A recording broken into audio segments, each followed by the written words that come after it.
Hello everyone, welcome to today's video. तो आज था आप लोगों का डीएलएड एग्जाम और आई होप आप सभी का एग्जाम बहुत अच्छा हुआ होगा, क्योंकि ओवरऑल जितना मैंने पेपर को देखा मुझे टीचिंग एप्टीट्यूड सेक्शन जो है बहुत बहुत अच्छा लगा। यहाँ पर ऑलमोस्ट सभी क्वेश्चंस जो थे वो हमने कभी ना कभी इनके कॉन्सेप्ट से रिलेटेड चीजें जो है अपनी क्लास में डिस्कस कर रखी है, तो एक भी क्वेश्चन बाहर से तो नहीं आया था। इवन कि एनईपी एनसीएफएससी से भी जो मैंने आपको क्वेश्चंस बताए थे वही क्वेश्चंस यहाँ पर पूछे गए हैं। तो आई होप आप सबने जिन्होंने यहाँ पर तैयारी की थी हमारे साथ जुड़कर उनका पेपर तो अच्छा हुआ होगा, एटलीस्ट टीचिंग एप्टीट्यूड सेक्शन। बाकी अदर सेक्शंस के लिए भी जहां तक है टीचर्स आपको बताएंगे कि ये कैसा रहा। चलिए आज हम डिस्कस करने वाले हैं इसकी आंसर की। जितना हमें समझ में आ रहा है, जो मेरे अकॉर्डिंग है, मैं आपको वो आंसर प्लीज बता रही हूँ। ठीक है, वो आंसर्स मैं बताऊंगी और कुछ पे अगर मेरे को डाउट है तो मैं वो भी यहाँ पर आपको बताती हुई चलूंगी। ठीक है, चलिए सबसे पहले शुरू करते हैं क्वेश्चन नंबर 151। यहाँ से हमारा टीचिंग एप्टीट्यूड सेक्शन शुरू हो रहा था। शिक्षक को सबसे अधिक प्रेरणा किससे मिलती है? छात्रों द्वारा दिया गया सम्मान, नवीन अधिगम में छात्र की सफलता, समाज द्वारा दिया गया सम्मान या नवीन शिक्षण विधियों से प्राप्त आनंद। देखिए, टीचर का काम है पढ़ाना और सबसे ज्यादा हम सफलता अपनी कब महसूस करते हैं? जब बच्चे जो हैं वो सीख जाते हैं। तो नवीन अधिगम में छात्र की सफलता, ये मेरे अकॉर्डिंग जो है आपका राइट आंसर होना चाहिए। Student success in new learning, जो भी आप बच्चों को सिखा रहे हैं, बच्चे अगर सीख जाए तो ये टीचर की सफलता है। क्वेश्चन नंबर 152, किस प्रकार के प्रश्न विषय की अवधारणात्मक समझ में को जांचते हैं? ठीक है, तो कॉन्सेप्चुअल अंडरस्टैंडिंग जो है बच्चों की किस तरह के प्रश्नों से जो है आप आकलन करेंगे उसका, कैसे, क्यों, क्या, या ए और बी दोनों। तो इसमें कैसे से भी होगा, कोई काम कैसे हुआ है उसके लिए बच्चों को कॉन्सेप्चुअल अंडरस्टैंडिंग होनी चाहिए, और क्यों भी होगा। तो इसमें आंसर आना चाहिए बोथ ए एंड बी। फिर है आपका, शिक्षण सफल होता है जब छात्र समस्याग्रस्त स्थितियों पर सकारात्मक प्रतिक्रिया देते हैं, छात्र परीक्षा उत्तीर्ण करते हैं, छात्रों को लगता है कि उन्होंने बहुत कुछ सीख लिया है, या छात्रों को शिक्षा के बाद अच्छा रोजगार मिलता है। ठीक है, अगर हम एक संकीर्ण अवधारणा पे चले तो जब बच्चों को लगता है कि उन्होंने सीख लिया है तब हम शिक्षण को सफल मानेंगे। जिस चीज के लिए हम बच्चों को सिखाने के लिए आए हैं, अगर बच्चे सीख गए तो इसका मतलब शिक्षण सफल है। ठीक है, हालांकि अगर हम एक ब्रॉड पर्सपेक्टिव में देखें तो हम बच्चे को तैयार करते हैं जीवन के लिए, कि वो जीवन की जितनी भी समस्याएं हैं उनको सही ढंग से हैंडल कर सके। उसके हिसाब से अगर देखोगे तो छात्र समस्याग्रस्त स्थितियों का पर सकारात्मक प्रतिक्रिया दे सके, ये भी एक आंसर हो सकता है। बट अगर हम बिल्कुल ही एक्यूरेट उस पर जाने की कोशिश करें तो हम नैरो अगर मीनिंग के हिसाब से चलेंगे तो सी इसका आंसर होना चाहिए। ठीक है, नेक्स्ट है क्वेश्चन नंबर 154, किस प्रकार की प्रतिक्रिया छात्रों को बेहतर प्रदर्शन करने में मदद करेगी? छात्रों द्वारा की गई गलतियों की पहचान कर उनको डांटना? नहीं। प्रत्येक छात्र से चर्चा करना कि क्या कार्य अच्छा हुआ और क्या सुधार करने की आवश्यकता है? यही आंसर आपका सही है। ठीक है, छात्रों की प्रदर्शन की तुलना हम कभी नहीं करते, माता पिता से उनके बुरे प्रदर्शन के लिए हम जिम्मेदार नहीं ठहराएंगे। नेक्स्ट पे चलेंगे, इस प्रकार के शिक्षण रणनीति में प्रत्येक सदस्य को छोटे समूह में योगदान देने का अवसर मिलता है, छात्र अपनी सामग्री के प्रति अधिक जिम्मेदारी लेते हैं और संबंधित मुद्दे पर गंभीरता से सोचते हैं जब वे टीम के रूप में कार्य करते हैं। यह उदाहरण है गतिविधि आधारित अधिगम, परियोजना आधारित अधिगम, या फिर सहयोगात्मक अधिगम या रचनात्मक अधिगम। ये कोलैबोरेटिव और कोऑपरेटिव मैंने लास्ट क्लास में आपको समझाया भी था अलग से कि इसके ऊपर क्वेश्चन पूछ लेते हैं। देखो, ये है सहयोगात्मक अधिगम। ठीक है, कोलैबोरेटिव लर्निंग है, ग्रुप में जब लर्निंग होगी तो कोलैबोरेटिव यहाँ पर लर्निंग कही जाएगी। हम यहाँ पर ये देख लेते हैं कि और आंसर इसके क्यों नहीं हो सकते। देखो, कंस्ट्रक्टिविज्म में नहीं बात हो रही, क्योंकि रचनात्मकता की बात यहाँ नहीं कही है कहीं पे भी कि अपनी नॉलेज को बड़ा कंस्ट्रक्ट कर रहे हैं, ऐसा कुछ नहीं कहा है। किसी गतिविधि की भी बात नहीं हुई है और कोई प्रोजेक्ट से रिलेटेड किसी रियल समस्या के ऊपर भी बात नहीं हुई है। तो आपका सही आंसर यहाँ पे सहयोगात्मक अधिगम ही होगा, जिसे ग्रुप लर्निंग से हम जोड़ेंगे। समस्या समाधान में सम्मिलित उपयुक्त अनुक्रम का चयन कीजिए। समस्या का सामना करना, साक्ष्य संग्रह, परिकल्पना के संभावित समाधानों को तैयार करना या संभावित समाधानों का परीक्षण करना, निष्कर्षों पर पहुंचना, समाधानों की समर्थनीयता के मूल्यांकन। देखो, इसमें क्या आना चाहिए, इसमें आपका सही होना चाहिए। सबसे पहले आप क्या करोगे, प्रॉब्लम को फेस करते हो। ठीक है, उसके बाद आप हाइपोथेसिस बनाते हो, हाइपोथेसिस के बाद उससे रिलेटेड डेटा कलेक्शन करते हो। ठीक है, फिर इसके बाद पॉसिबल सॉल्यूशंस जो है आपके, उसको आप एग्जामिन करते हो। ठीक है, देन यहां पर रीचिंग कंक्लूजन्स आएगा और उसके बाद इवैल्यूएशन आएगा। तो सही ऑप्शन आपका क्या होगा? सही ऑप्शन होगा आपका सी। ठीक है, सी वाला ऑप्शन आपका सही ऑप्शन है। नेक्स्ट क्वेश्चन देखेंगे, सीखने के लिए अनुकूल और मित्रवत वातावरण बनाने के लिए आपको निम्नलिखित में से किस बात को ध्यान में रखना होगा? कक्षा में भेदभावपूर्ण शब्दों एवं व्यवहार को प्रोत्साहित करना, ये गलत है। छात्रों के मध्य तुलना एवं प्रतिस्पर्धा प्रतिस्पर्धा कंपैरिजन नहीं करनी है हमें। छात्रों की भावनात्मक और शैक्षिक आवश्यकताओं के प्रति समझ व संवेदनशीलता रखना, यही सही ऑप्शन है आपका, ठीक है। केवल उच्च प्रदर्शन करने वालों को प्रोत्साहित हम नहीं करेंगे। नेक्स्ट क्वेश्चन पे चलेंगे, शिक्षकों को विद्यार्थी केंद्रित गतिविधि आधारित सहभागी शिक्षण अनुभव का प्रयोग करना चाहिए। अब इस पे कौन से मेथड द्वारा करना चाहिए? खेल द्वारा, बिल्कुल सही है। व्याख्यान द्वारा गलत होगा, ये टीचर सेंट्रिक हो जाएगा। परियोजना द्वारा ठीक है आपका, चर्चा द्वारा भी ठीक है। ऑप्शंस यहाँ पर दिए हुए हैं, तो जिसमें आपका फर्स्ट थर्ड फोर्थ ऑप्शन आएगा। फर्स्ट थर्ड फोर्थ ऑप्शन आपका आ रहा है सी में, सी ऑप्शन करेक्ट ऑप्शन है। नेक्स्ट पे चलेंगे, एक सफल शिक्षक को छात्र के लिखित कार्य की जांच अवश्य करनी चाहिए। कार्य पूरा होने के तुरंत बाद, सप्ताह के अंत में, जब भी उसे समय मिले, इनमें से कोई नहीं। तो फीडबैक के रूप में जब हम चेक करते हैं ना, तो ये आपको तुरंत करना चाहिए। नेक्स्ट है आपका, निम्नलिखित में से किस स्थिति में छात्रों के अधिगम को सुगम बनाने के लिए शिक्षण अधिगम सामग्री की आवश्यकता नहीं होगी? ठीक है, तो विज्ञान शिक्षण में तो बिल्कुल हमें शिक्षण अधिगम जो आपकी सामग्री उसकी जरूरत होगी। मानचित्र अध्ययन में भी होगी, मौसम परिवर्तन का अध्ययन करना है तो उसमें भी होगी, ध्यान और योग में नहीं होगी, सी ऑप्शन होगा। नेक्स्ट है आपका, शिक्षण अधिगम रणनीतियों को किसके अनुसार योजित किया जाना चाहिए? छात्रों की औसत बुद्धि के अनुसार, धीमी गति से सीखने वाले बच्चों की क्षमता के अनुसार, विशेष आवश्यकता वाले बच्चों के अनुसार, या छात्रों की विविध आवश्यकताओं के अनुसार। तो सभी छात्रों की क्या क्या जरूरतें हैं उनके अकॉर्डिंग, ठीक है। नेक्स्ट है, कथन है आपके सामने, समस्या समाधान उपागम के अंतर्गत विद्यार्थी नए ज्ञान के निर्माण में सक्रिय भागीदार होते हैं, बिल्कुल सही है। कारण है क्योंकि समस्या समाधान में व्याख्यान, पढ़ना और मौखिक अभिवाचन के तरीकों को प्रयोग किया जाता है, बिल्कुल गलत। ये वाले टीचिंग मेथड आपके कभी भी समस्या समाधान उपागम में इस्तेमाल नहीं किए जाते। तो यहाँ पर कथन सही है लेकिन कारण जो है वो गलत है, डी ऑप्शन। नेक्स्ट पे चलेंगे, क्वेश्चन नंबर 163, किसी विषय में छात्रों की रुचि बढ़ाने के लिए शिक्षकों को चाहिए कि वह अधिक चुनौतीपूर्ण कार्य चुने, नई शिक्षा पद्धतियां अपनाए, शिक्षण की प्रयास एवं त्रुटि विधि अपनाए, या निर्णय लेने में छात्रों को शामिल करें। देखिए यहाँ पर ऑप्शन ये भी काफी सही है कि नए टीचिंग मेथड्स अपना सकते हैं, लेकिन मेरे हिसाब से आपको बच्चों का पार्टिसिपेशन ज्यादा लेना पड़ेगा, तभी आप ज्यादा इंटरेस्टिंग बना पाएंगे, बच्चों की रुचि को बढ़ा पाएंगे। तो निर्णय लेने में छात्रों को शामिल करना चाहिए। नेक्स्ट है, जब आप एक शिक्षक के रूप में किसी पाठ को पढ़ा रहे हो जिसे आपने सावधानी पूर्वक योजना बनाकर तैयार किया है, तो आपको लगातार श्रव्य दृश्य साधनों का उपयोग करना चाहिए। देखिए करना चाहिए लेकिन लगातार नहीं करना चाहिए। सतर्क रहना चाहिए और सत्र की निगरानी करनी चाहिए, यही सही ऑप्शन लग रहा है। थ्रू आउट द प्रोसेस आपको अवेयर करना रहना चाहिए और सेशन को मॉनिटर करना चाहिए। छात्रों को नोट लिखवाने से नहीं होगा, सिर्फ शामपट पर नोट लिखने से नहीं होना चाहिए। पंचकोश विकास के अंतर्गत आनंदमय कोश की परत है। देखो आनंदमय कोश आपका क्या है, ये आपके अलग अलग कोश से रिलेटेड था, तो इसमें से जो आनंदमय कोश है वो आपकी इनर सेल्फ, आंतरिक आत्मा के विकास से संबंधित होता है। नेक्स्ट है आपका, लोकतंत्र में शिक्षा का समुचित महत्व क्या है? वह मनुष्य का जन्मसिद्ध अधिकार है? नहीं। राजनीतिक सत्ता में भी नहीं है। वह योग्य कर्मचारी की पूर्ति करता है? सही है। मनुष्यों को मुक्त व्यवहार में सक्षम बनाती है। नेक्स्ट पे चलेंगे, निम्नलिखित में से कौन सी चीज समूह कार्य को विद्यार्थियों के मध्य प्रभावी बनाती है? स्पष्ट निर्देश, बिल्कुल सही। पर्याप्त समय पर निर्धारण, ये भी होना चाहिए। सतत अनुश्रवण, ये भी होना चाहिए, ठीक है। ये मॉनिटरिंग भी होनी चाहिए, अलॉटमेंट भी होना चाहिए, सभी आने चाहिए मेरे हिसाब से। 1 2 3 सही ऑप्शन होगा, डी ऑप्शन। नेक्स्ट है आपका, निम्नलिखित में से कौन सी बहुसंवेदी उपागम की विशेषता है? शिक्षण अधिगम के लिए अनेक माध्यमों, उपकरणों और तकनीकों का उपयोग, शैक्षिक प्रौद्योगिकी के क्षेत्र में उपलब्ध हार्डवेयर और सॉफ्टवेयर का विवेकपूर्ण और योजनाबद्ध उपयोग, विभिन्न इंद्रियों से जुड़े मीडिया की विविधता का सावधानी पूर्वक चयन किया जाता है। ये सभी लग रहे हैं, ठीक है, सभी आपके बहुसंवेदी उपागम की विशेषताएं हैं। नेक्स्ट है आपका, सतत आकलन का उद्देश्य है सीखने में सुधार, शिक्षण अधिगम प्रक्रिया में सुधार, सुधारात्मक कदम और समृद्ध गतिविधियां, ग्रेड और अंक देना। देखो ये सारे तो है आपके कंटिन्यूअस असेसमेंट की कैरेक्टरिस्टिक्स। ग्रेड और अंक हम ज्यादातर जो है आपके समेटिव में देते हैं, तो मेरे अकॉर्डिंग यहाँ पर आपका आंसर 1 2 3 हो सकता है, ठीक है, 1 2 3 भी हो सकता है।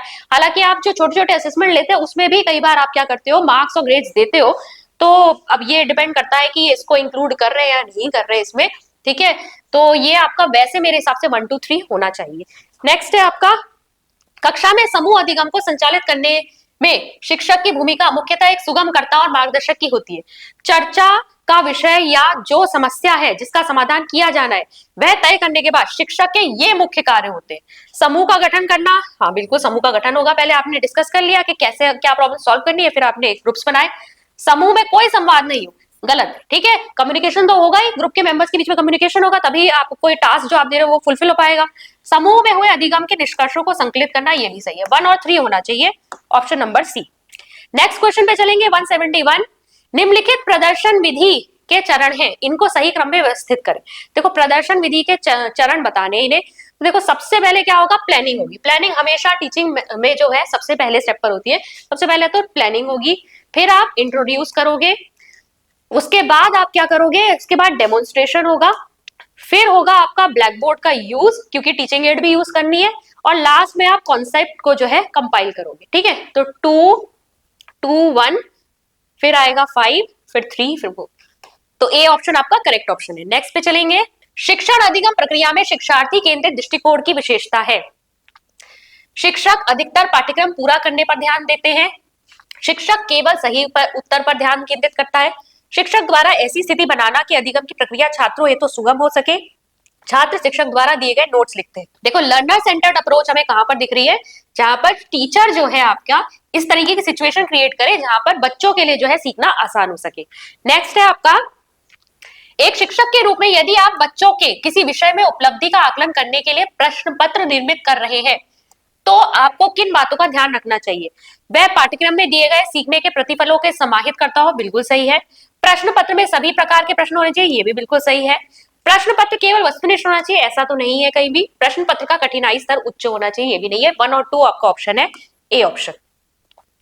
नेक्स्ट है, अंकिता कक्षा 4 में हमारा भोजन पाठ पढ़ा रही है।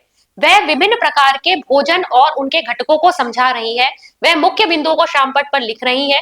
छात्र ध्यानपूर्वक सुन रहे हैं और मुख्य बिंदु को लिख रहे हैं। यह उदाहरण है चर्चा परिचर्चा विधि का, व्याख्यान विधि का, परियोजना विधि का, प्रदर्शन विधि का। देखो ये व्याख्यान विधि है, टीचर ही यहाँ पर बोल रही है, लिख रही है, समझा रही है, बच्चे यहाँ पर सिर्फ सुन रहे।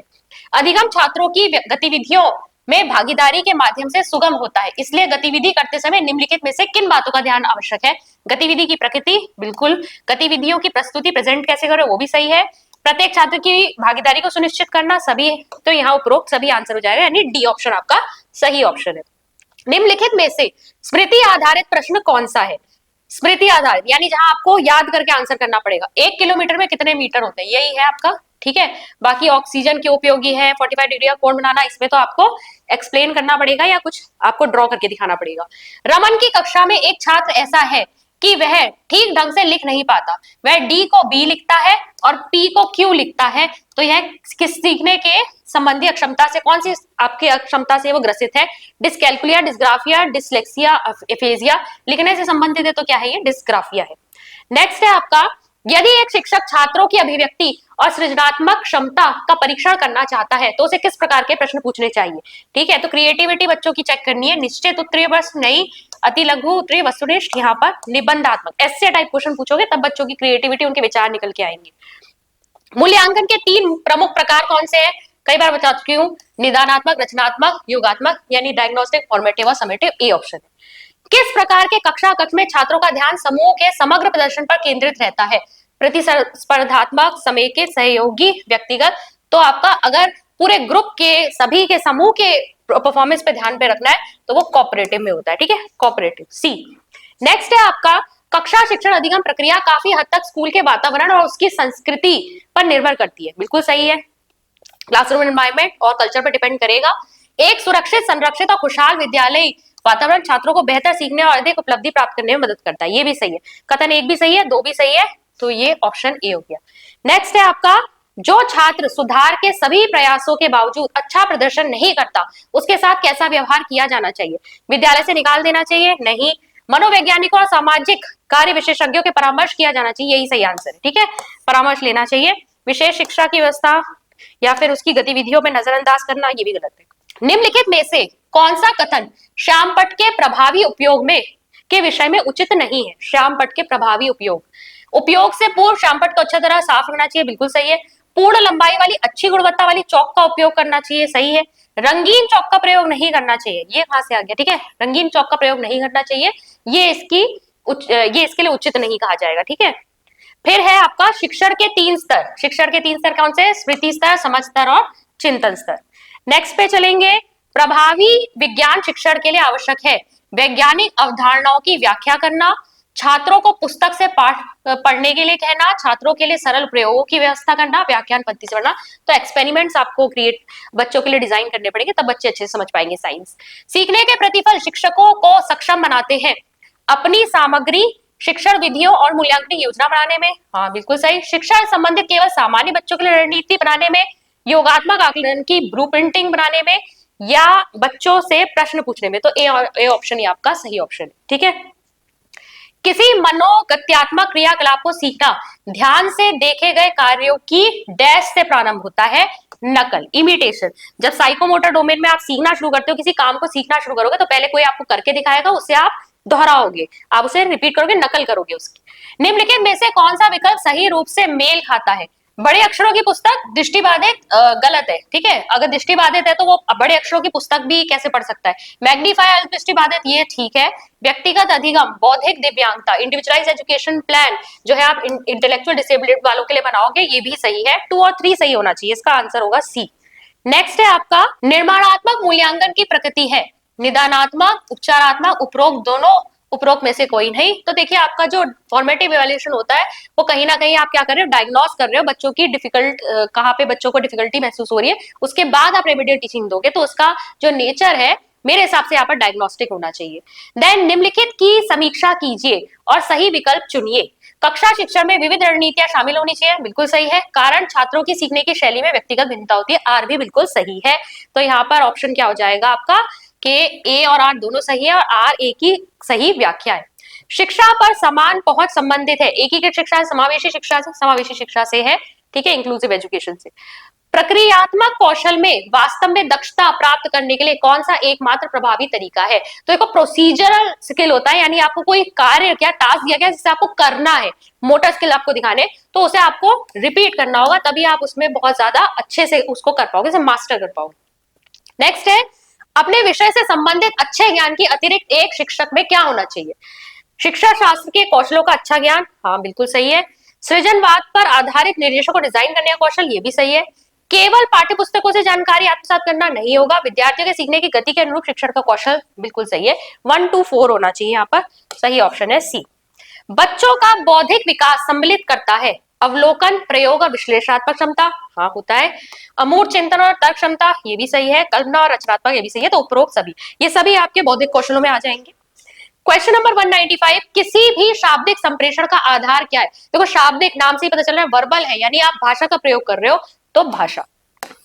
देन नेक्स्ट पे चलेंगे, जब आप कक्षा में प्रवेश करते हैं तो आपको कक्षा में बहुत कम छात्र दिखाई देते हैं, आप क्या करेंगे? अगले दिन अनुपस्थित छात्रों का जुर्माना लगाएंगे, अनुपस्थित छात्रों के अभिभावकों को विद्यालय बुलाएंगे, उस दिन अन्य छात्रों को के भी घर जाने देंगे, या फिर आप क्या करेंगे? इस तरह की प्रॉब्लम दिखती है तो कारण जानने की कोशिश करते हैं। नेक्स्ट है निम्नलिखित में से कौन सा कथन प्रदर्शन विधि का एक दोष है? यह शिक्षक को उसके शिक्षा कार्य में मदद करती है, दोष बताना है, ठीक है। विभिन्न विषयों से संबंधित सारी विषय वस्तुओं को प्रदर्शित नहीं किया जा सकता, हाँ ठीक है, ये कमी है। यह छात्रों को शिक्षा अधिगम प्रक्रिया में सक्रिय प्रतिभागी बनाती है। यह अवलोकन, तर्क, गहन चिंतन और रचनात्मक कल्पना के अवसर प्रदान करती है, ये आपका बी ऑप्शन ही है, ठीक है। नेक्स्ट है आपका, नीचे कुछ कथन दिए गए हैं, इनमें से किस कथन में शिक्षार्थी की आवश्यकता को अधिक महत्व दिया गया है? शिक्षक छात्रों को कठिन शब्द समझाने के लिए शब्दकोश का प्रयोग करता है, छात्र अपनी शंकाओं को दूर करने के लिए शिक्षक से प्रश्न पूछते हैं। देखो इसमें दिख रही है हमको, जहां पर शिक्षक जो है छात्रों की आवश्यकता के अनुसार जो है काम कर रहे हैं। नेक्स्ट पे चलेंगे, क्वेश्चन नंबर 199, राष्ट्रीय शिक्षा नीति 2020 में अनुशासित 5+3+3+4 संरचना का प्रथम चरण कहलाता है, यानी ये आपका चरण पहला कौन सा कहला रहा है? तो ये बुनियादी स्तर कहलाता है, फाउंडेशन स्टेज। और लास्ट क्वेश्चन है, दक्षताएं होती है ऐसी अधिगम उपलब्धियां जिन्हें देखा और व्यवस्थित रूप से आंका जा सकता है, पाठ्यचर्या के ऐसे लक्ष्य जिन्हें आकलित किया जा सकता है, शिक्षक केंद्रित क्षमताएं विभिन्नताएं, बाल केंद्रित क्षमताएं विभिन्नताएं, इसका ए ऑप्शन है। जैसे आपका भी एप्टीट्यूड चेक किया जा रहा है, कॉम्पिटेंसीज या दक्षताएं क्या होती है? अधिगम से उपलब्ध की गई जो आपकी एबिलिटीज है वो होती है, ठीक है।